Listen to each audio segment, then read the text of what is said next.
2021 mungkin untuk apakah pembangunan aspal atau untuk pengairan sawah atau bagaimana itu mengenai prioritas dana desa untuk tahun 2021. Itu kan kabar-kabar sudah cair deh Pak yang dana desa tahun 2021. Kalau untuk 2021 itu dana desa belum cair. Belum cair. Kalau untuk tahun 2020 itu yang belum cair tahap 3. Dana desa tahap 3 itu kan hanya 20% dari 1.005.000.000 itu kalau desa-desa bermanfaat. Nah itu sudah teranggarkan yang kemarin. Itu salah satunya yang 30% itu untuk penanggulangan pandemi, yaitu ada untuk pencegahan juga untuk pembagian BLT.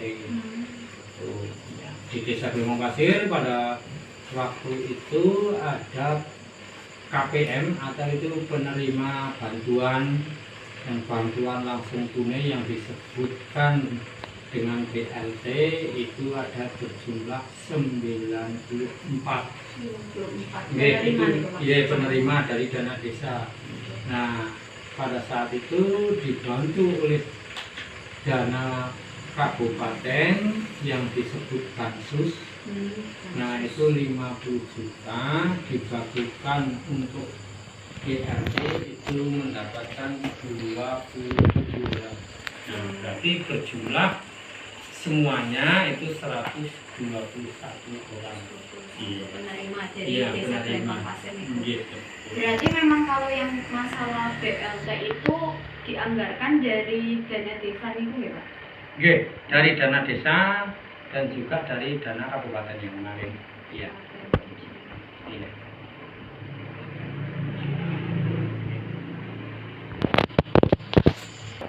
Musren Bangkes. Yang Musren Bangkes itu berasal dari Mosdus. Musyawarah susun perkadus dikumpulkan dulu, nanti diverifikasi mana yang diprioritaskan, dan nanti baru di Musren Bangkes, berarti musdes di desa. Nah, tapi kembali lagi ke BLT, itu keputusannya bukan kepala desa, jadi keputusannya musdes khusus. Nah, musdes khusus itu ada beberapa faktor yang menjadi pencatatnya, itu ada BPD, tokoh masyarakat, RT dan RW. Nah nanti terus pihak kecamatan nanti diverifikasi bersama-sama yang masuk melalui musdesus. Nah baru keputusan bersama itu baru diberikan kepala desa untuk melaksanakan itu. Jadi tidak hanya yang mengambil keputusan itu kepala desa, tidak. Nanti dibahas bareng-bareng keputusan bersama. Iya betul.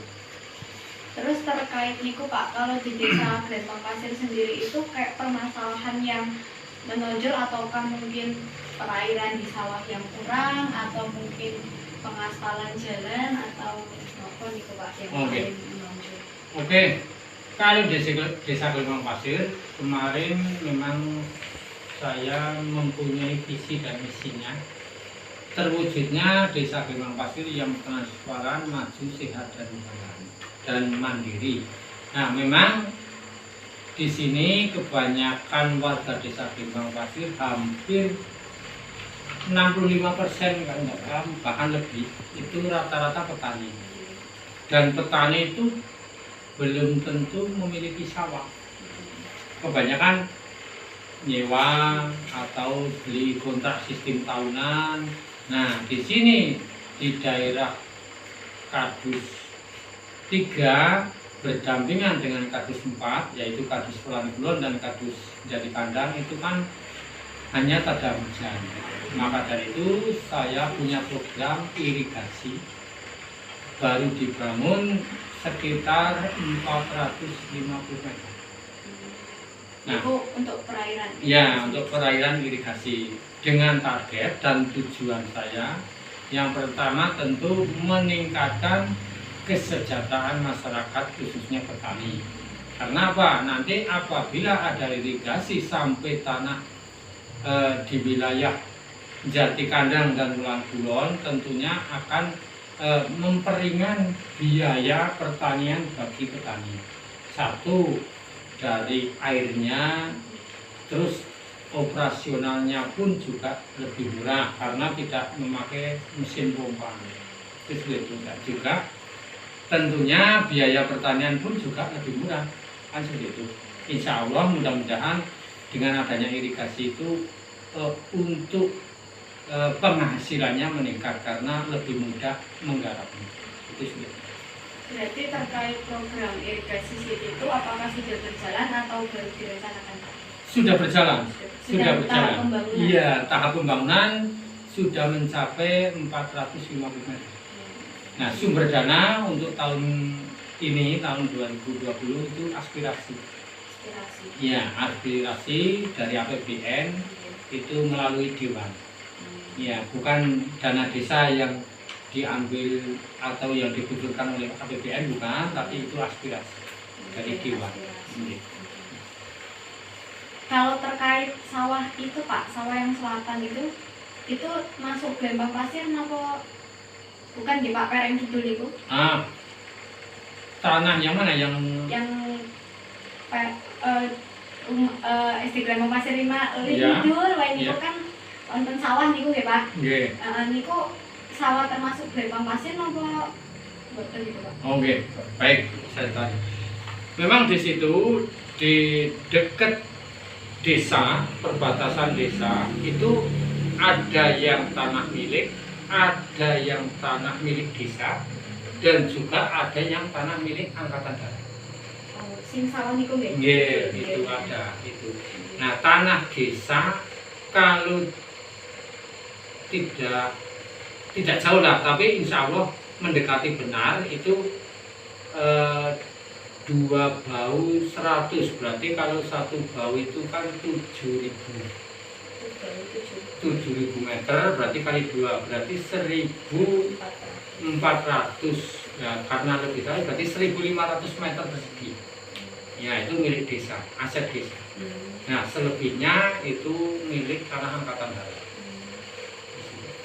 Berarti warga di situ menyewa ya Pak istilahnya? Ya, petani itu sistemnya menyewa. sewa. Sistem sewa. Itu nanti hasil sewanya masuk desa. Masuk desa dana itu. Iya, tapi tidak seberapa, kemarin kecil. Oh, iya. Kecil sekali karena apa? Berdekatan dengan desa tentunya banyak pepohonan yang menutupi ibaratnya tidak membuat sawah itu bagus. Jadi sewanya itu terlalu murah. Sing niku nggih Pak, sing bayar gelandangan niku berarti bayaran sawah niku sewa Iya, sawah. betul. Oh. Iya. Berarti niku nggih masuke dana desa. Dan untuk PAD. PAD itu penghasilan asli desa. Iya.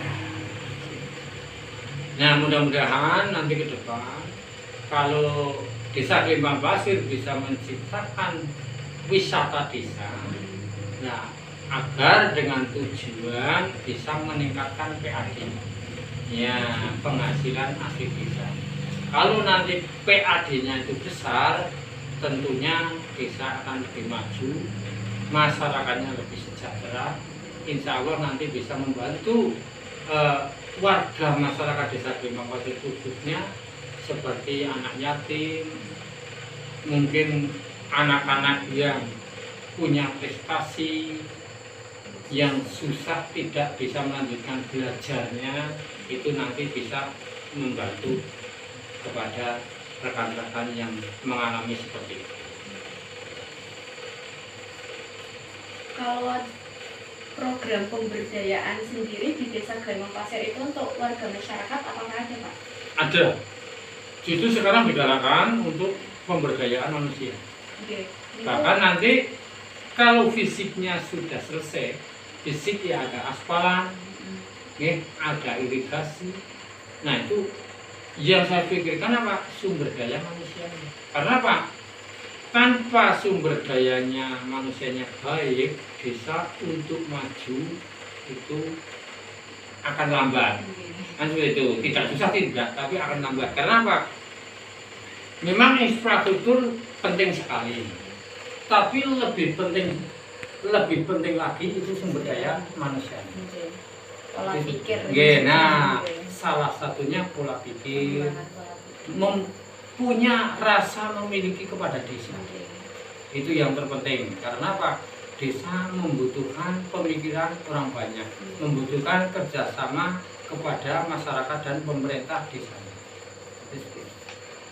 Yang mudah-mudahan nanti generasi penerus, salah satunya contoh panjenengan menjadi mahasiswi, nanti rekan-rekan yang lain menjadi mahasiswa, itu bisa menyumbangkan, ya, menyumbangkan pemikirannya kepada desa, nanti bisa koordinasi dengan pelaksana pemerintahan desa, insya Allah dengan koordinasi yang baik kepada seluruh masyarakat, khususnya masyarakat desa Klembang Pasir, insya Allah nanti bersama-sama membawa desa kita untuk desa yang lebih maju lagi.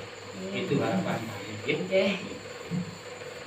Ya, kates nih kemauan Pak mungkin untuk wawancaranya untuk yang di tag video. Tapi nanti kalau mungkin masih mau tanya-tanya boleh Pak? Boleh. Pak Kades